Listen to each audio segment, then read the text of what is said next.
Polícia em ação. E está entrando no ar a partir de agora o nosso quadro Polícia em Ação. As ações da polícia em benefício da população. Polícia em ação. E vamos ao primeiro caso do Polícia em Ação, falando do caso da morte da brasileira Juliana Marins, lá na Indonésia, né? Naquela trilha do Parque Nacional até o Monte Rinjani.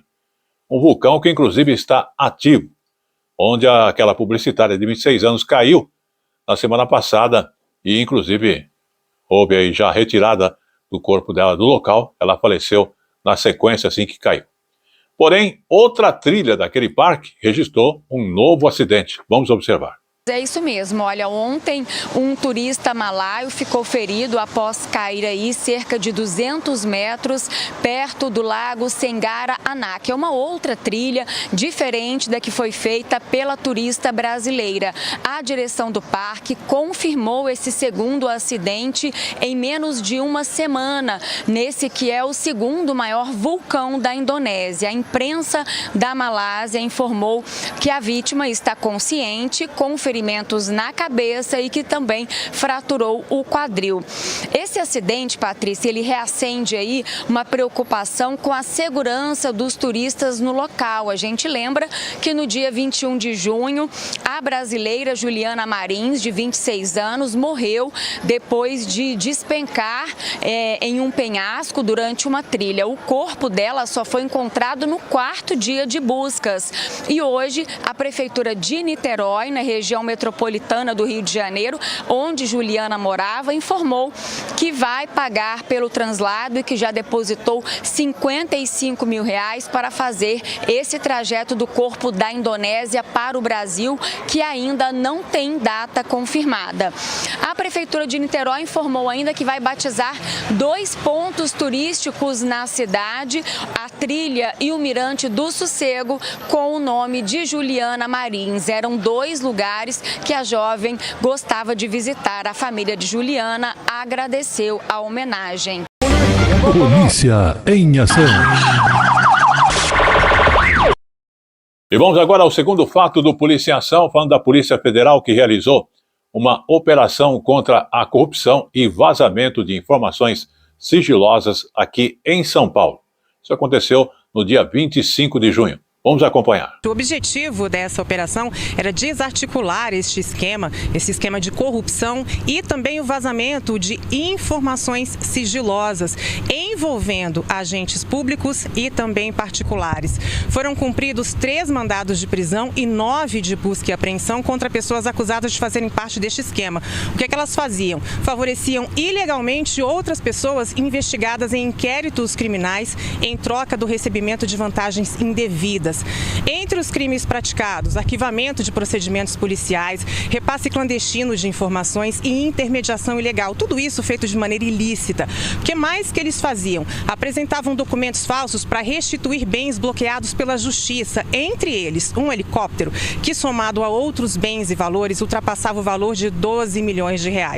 Essas pessoas vão responder por corrupção ativa, passiva, advocacia administrativa, também por quebra de sigilo bancário e por violação de sigilo profissional. Além da Polícia Federal, essa operação foi articulada junto com o Ministério Público e com a Corregedoria da Polícia Civil aqui de São Paulo.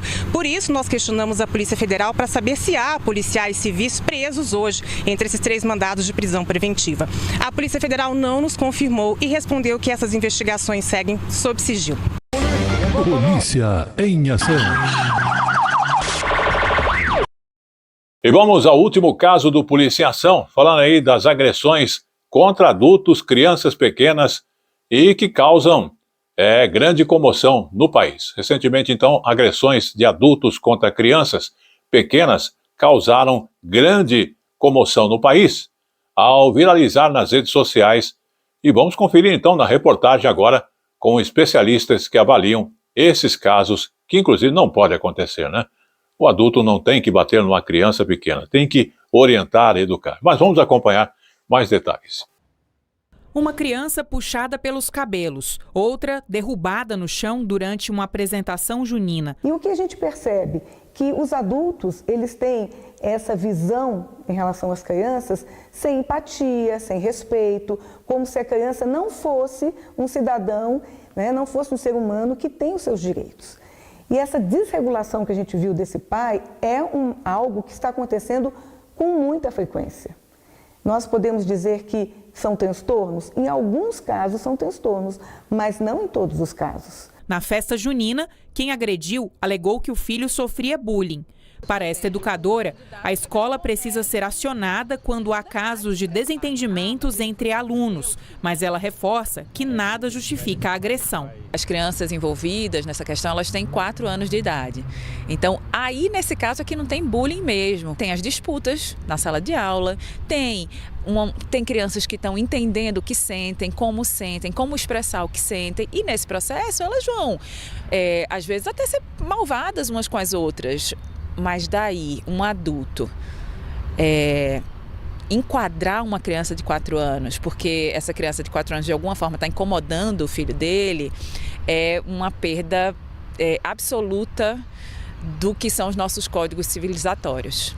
Levado à delegacia, o adulto agressor assinou um termo de ocorrência e foi liberado. Para este delegado, mesmo não sendo casos tão comuns, é preciso atualizar a legislação para proteger mais as crianças. Nossa legislação tem que mudar de forma urgente para acompanhar a modernidade e essas loucuras que acontecem no dia a dia, né? De alguma maneira, as pessoas subvertem, né? Então elas acham que é legítimo o pai defender o filho de 4 anos, mas eles não entendem que entre crianças de 4 anos esse tipo de coisa pode acontecer. Essas crianças, elas estão aprendendo a viver em sociedade, né? Já esse pai já deveria ter aprendido.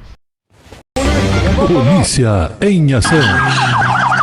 Este foi o último fato do Polícia em Ação, que agradece a sua audiência e estará de volta na semana que vem, sempre trazendo dicas e orientações para você. Até lá. Polícia em ação.